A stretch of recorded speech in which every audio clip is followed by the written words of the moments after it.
What is the role of your romantic relationship in your spiritual journey, in your spiritual awakening? How is this helping you, affecting you, triggering you, or keeping you back? Let's look at this. But first, let's look at what is a spiritual awakening. Spiritual awakening is when you begin to become awakened to your spirit, to first the fact that beyond your body and your mind, you have an energy being, a level of existence that is energetic. And prior to all of that, you have a consciousness that is divine in nature and connected with the rest of the universe. Now, your romantic relationship exists in the physical world, but you are also interacting with that person's energy, and you're also interacting with that person's consciousness if you're having a conscious relationship, if you're dwelling in consciousness. But first, let's begin with what it looks like when you're not having your awakening, prior to your awakening. If you remember the recent series I did on the pain body, you'll know that what we experience throughout life is we collect our pains and our traumas in an energetic, unprocessed form inside of our being. And that entity, it becomes a hungry being that wants to feed. And it needs to feed by creating drama, by attracting drama, by engaging in drama and conflict in our relationships with everyone. So what it does is it creates situations or triggers thoughts that will create an emotion, because an emotion is a buildup of energy, and that emotion will feed the pain body. I did a series on this, please have a look. But this is really, really critical to understand what goes on in relationships. In most cases, we think that we meet our soulmate, the person that we're destined to be with, and that we fall head over heels in love with them, and that love, that type of love, is all that is needed to take us through forever. But what more often happens, if you are fully unconscious when this happened, when your relationship started, then what you're doing is you're being driven by the pain bodies inside of you. You are being driven by the egoic mind and its nature, and you are unconsciously being driven to be attracted to the person who will most likely engage the pain that dwells inside of you, and that will try to pull emotions out of you that you can feed on. Your pain body wants to feed on your own emotions and also wants to feed on the emotional reaction of your partner. So in very many cases, this is where we find ourselves. In fact, I want to say pretty much all cases. Shortly after the honeymoon phase of the relationship, you realize, wow, this person has another side or has things that are dormant in them that sometimes flare up. So when you begin your conscious awakening, your spiritual awakening, you become aware of these patterns and how they influence you. And you also become aware of the fact that you can exist in different planes of consciousness. You can exist unconscious, driven by the mind, driven by the ego, consumed by your pain bodies, or you can exist conscious, in presence, as a divine consciousness. And you can realize that that divine consciousness is the consciousness within everything and everyone on this earth. So those are the two things that are happening. You're becoming aware of your pain body, and you're becoming aware of your conscious position, where you're looking. Is your partner doing this also? That is pretty much the most important question you can ask. I would want, just to simplify it because I'm trying to make a short video, it's obviously a much more complex issue, but in essence, there are two types of relationships. There is the relationship that is fully unconscious, that is based deeply on pain, that is reliving strong pain from either your past or his past, their past, where you're provoking each other, you're triggering each other, you're entrapping each other, you're staying with each other either because you're afraid of the other person or because you're afraid of being alone. And the only thing that you do really is rise up in anger or in some volatile emotion and feed each other this turbulent energy for a few minutes, few hours a day. And that is essential. And then you make up for it, and then you say, I'm so sorry. And then you move on. And that's where you're stuck. When you experience the beginning of your spiritual awakening, you will realize fairly quickly, if you're honest with yourself, if you're really listening to your spirit, whether you are stuck in that type of relationship or whether you're stuck in a regular unconscious relationship where you're just two people who are relatively unconscious, who are carrying some normal size pain bodies and who are triggering each other every now and then, but who have a certain level of self-awareness and who desire to both mutually come to the table and say, I continuously commit to making this relationship better and better. If that's what you're dealing with, then you have in your partner, even if they have not gone through a spiritual awakening yet, you have an openness and a receptivity. They're not completely immersed in their pain. They're willing to assess themselves, and they're willing to say, what is it that you're learning? Teach me. Where are you at? Let me follow you.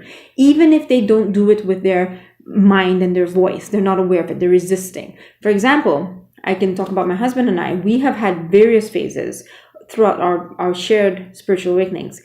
In some ways, I started first, and other ways, he started first. And when he was reading The Power of Now the first time, I got so angry, I threw the book away. I was like, don't bring that shit in my house. So there can be some resistance. But even where there is resistance, if you hold your position of consciousness, you are holding light. You are holding energy. You are, to use Eckhart Tolle's metaphor, you are a log of wood that is burning and on fire. And the other wood that has not yet caught fire with the spark of the divine, the other piece of wood, by its proximity to you, will also catch on fire. That will happen. If you are both, generally speaking, not totally immersed in your own consciousness of pain identification, and if your primary aim is not to feed off of pain, and if you have the willingness to continuously grow, your spiritual presence will help that person. So what do you have to do? You have to infect them. Okay, so first, let's talk about get rid of any agenda or any plan or anything like that, right? Because the one who plans is the mind. What you need to do is take care of your spiritual journey. You came to this earth to awaken. That's why you're here. Don't let anything distract you. And what that means is, as often as possible, ignore the mind, its plotting, its scheming, its labeling, its judging, its desiring, and its yearning for, and step into the consciousness, the kingdom of heaven, the consciousness of Christ, the consciousness of your divinity, where you are at peace, you experience joy, you are one with life, you do not label, you do not judge, you're not separate from anything, and you are not driving an agenda or a plan. You simply are being in presence. So your first job is to hold that as much as possible. Without you, your egoic identity, trying, you will infect your partner with that consciousness. That consciousness will create a little crack in their unconsciousness and will send light into them and help them to begin to wake up. This happens in all relationships. You see it with mothers and their children all the time. Your child has some pain, they're going through addictions, they're in a bad place, they're not responsible, and you pray for them or you simply love them, and that is enough to wake them up. Same thing happens in a relationship. And what happens is, chances are, both of you will sort of go back and forth. Sometimes you're growing a little bit more, sometimes they're growing a little bit more, sometimes you're forgetting, they're forgetting, you're slipping, you're holding each other up. But ultimately, you're two balloons going up, to use Richard Bach's analogy. So yes, as long as you're both heading in the general upward direction, then you have a relationship that's working. With the other one that I was describing earlier, you do need to be honest with yourself and say, perhaps my awakening has shown me that this is a dangerously dark relationship and I need to get out of it. Listen when your spirit is telling you this. And the beautiful thing about it is that when you hold that Christ consciousness as a result of your awakening, even if you hold it for just a few moments a day or during your meditation, your spirit will not only tell you that it's time to leave, but your spirit will make your heart okay with it to leave, will give you the mental resolve to leave, and will find a solution on how to leave. Sometimes these relationships are abusive, or sometimes they're just so dark that the person's like, oh, I'll kill myself if you leave, or the kind of like super dark drama thing, right? The universe will find a solution, a helper, a door, an exit. And even though it's emotionally hard because you're suffering from the relics of dependency, which you're mistaking for love and emotional bonding, pray to the consciousness inside of yourself and say, help me to have the strength to love the new me enough to leave this. Okay, so that's one option.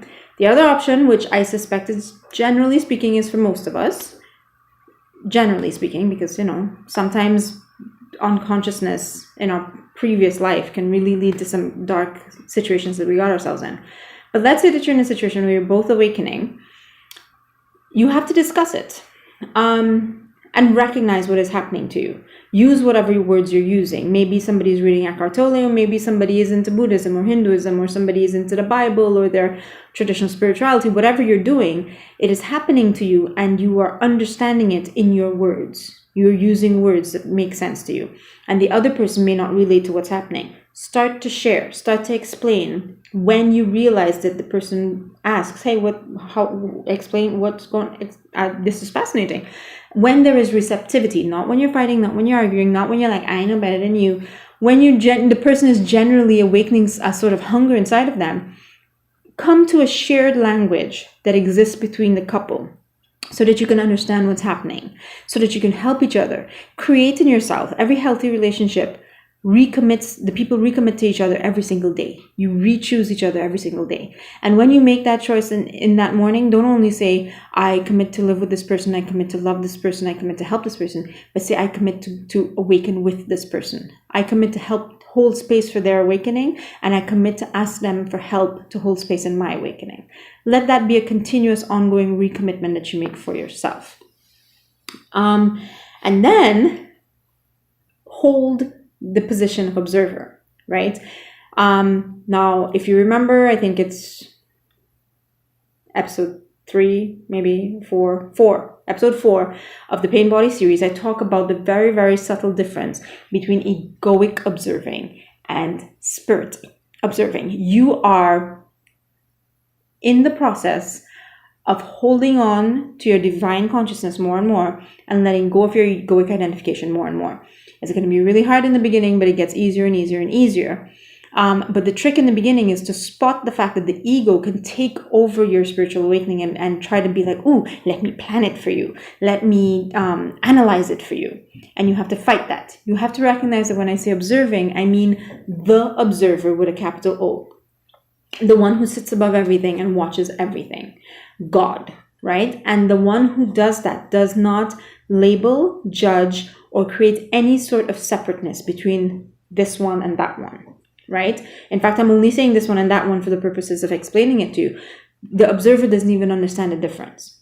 So first, you have to identify what is common between this one and that one. When you do the work for you, it must begin with you. You go inside, in your meditation, in your stillness. Look at video number 6 in the Pain Body series, where video 5 explains the many different ways of doing this. Video 6 actually is a guided process through one form of meditation to experience the I-ness inside of you. When you experience this, you recognize, for 1 bazillionth of a second, but then a little bit more and a little bit more, you recognize what I am is. You recognize the isness of life. You recognize God. You become, to use a metaphor from the Vedas, you become one clay pot interacting with another clay pot who suddenly understands what clay is. When the clay pot recognizes clay, it no longer sees the other pot as another pot. It says, we are clay, right? So in finding that stillness inside of yourself, that is the first step, the most important step, and you need to recommit to this every single day, you as an individual. When you find that inside of you, you will recognize it inside the other person, inside of your partner. In fact, that has to become who you interact with. Do not interact with their unconsciousness. Do not interact with their pain body when it arises. Do not interact with their mental position. Don't agree, yes, you're right, down with that person. And don't disagree. Don't be like, you're wrong, let me show you how you're wrong. That is all the egoic identification. You are trying to help that person. Well, first of all, you're helping yourself. That is your only motive, really, is to hold non-judgment, non-resistance, non-adversariness. And in so doing, you will end up helping the other person, because when you don't feed their pain body weakens. When you don't respond to their unconsciousness, they no longer step up to you in unconsciousness. And when you no longer engage with their mental position, either by supporting their mental position or by resisting their mental position weakens. And that means that their identification with their mental position weakens. So you have inadvertently helped them. It is important not to necessarily plan and try to help them.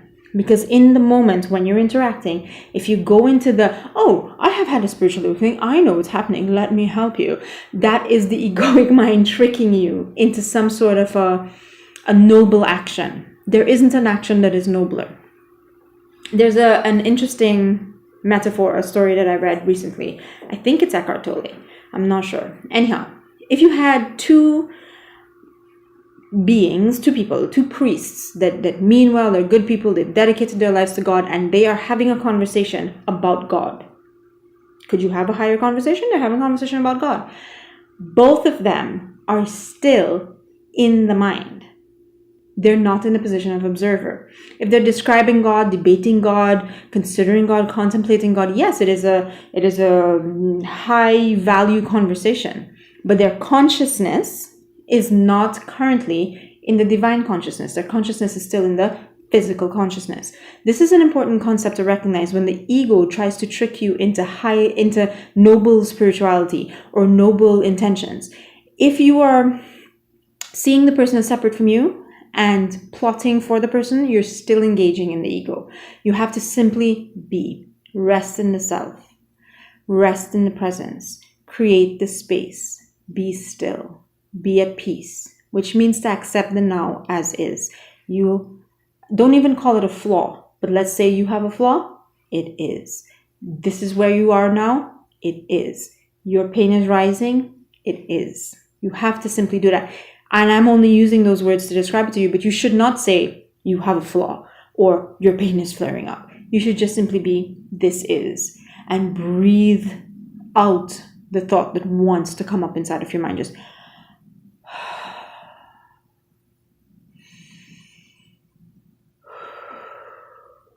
Just allow the person to go through what they're going through. That is how you hold space for them, by holding on to a higher consciousness inside of yourself. Incredibly tricky. But this is what you're doing when something is rising up. Their mental positioning, their arguing, their pain, their whatever. This is how you hold it in that time. At another time, when you're not in that situation, you can chat about it. You can say, I noticed this, I noticed that. What about this? What about that? And you can talk about it as a couple and improve your technique, of course. But in the moment of unconsciousness, hold consciousness. So,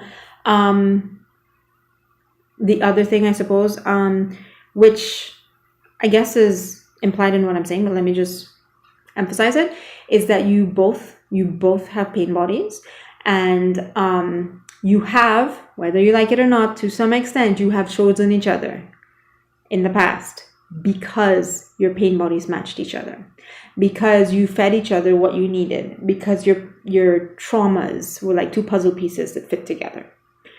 And yes, you're healing, and you're shifting. And yes, when you are in a conscious relationship, you're not Pain Jane and Pain John having a relationship. You are the self and the self being, right? That's the ideal. But you're shifting from one to the other 1,000,000 times a day until eventually you can hold being longer than you hold Jane and John, Pain Jane and Pain John, right? So it is a process. But recognize when their pain body arises, allow it without fighting it, but do not feed it. Look at the other videos in the pain body series that explains how to do this. And also recognize that the thing inside of you that goes, oh, that's your pain body. That's your pain body, right? The thing inside of you that wants to reply, oof, can I just step out of divine consciousness for 1 second just to engage? That's your pain body also. And when your partner mentions that you have a pain, that your pain body is awakening, if that annoys you, then he's right. Your pain body is awakening, right? Of course, in my experience, the best thing you should do is not mention that in the moment. Very early on, my husband and I had an agreement. Well, he reacts differently. When his pain body awakens, he recedes. When my pain body awakens, I flare up.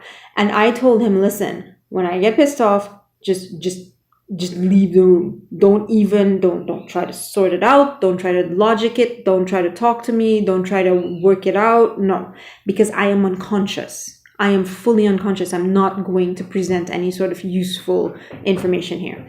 So when each of you as individuals has to commit to the fact that my pain body is awakening, first you have to realize, okay, not pain body. This is what not pain body feels like. This is what Christ consciousness feels like. This is what peace feels like. And that way you will recognize immediately when the pain body arises. You become better at this with time. And then you have to commit to yourself that as soon as I recognize my pain body arising, I will cease to engage. Walk away, go for a drive, go in another room, listen to some music, let the pain body go back to sleep. It will be incredibly difficult in the beginning because your pain body wants to feed. That's why it woke up. It woke up because, like a dormant snake, it has been waiting for food, and it's like, oh, I smell a fight, right? Step away. So anyhow, I hope all of this has been clear. I'm going to do another video on how to interact in a higher consciousness by dodging other people's pain bodies when you're interacting with other people like friends, family, and coworkers, and then with the general public as well. So let me know how this is all going. I really appreciate all of your feedback on the pain body series. I know that a lot of you are struggling with pain. The truth is we all are. I'm working on coming up with support things. Maybe we could do a discussion group or a weekly support meditation group so that we can share the field of presence with each other. And like logs, we can all ignite each other so that we can burn with the flame of consciousness. I will keep you all posted. Please comment in the comment section if you would be interested in something like this or if you have some other suggestion. Thank you very, very much and have a wonderful day.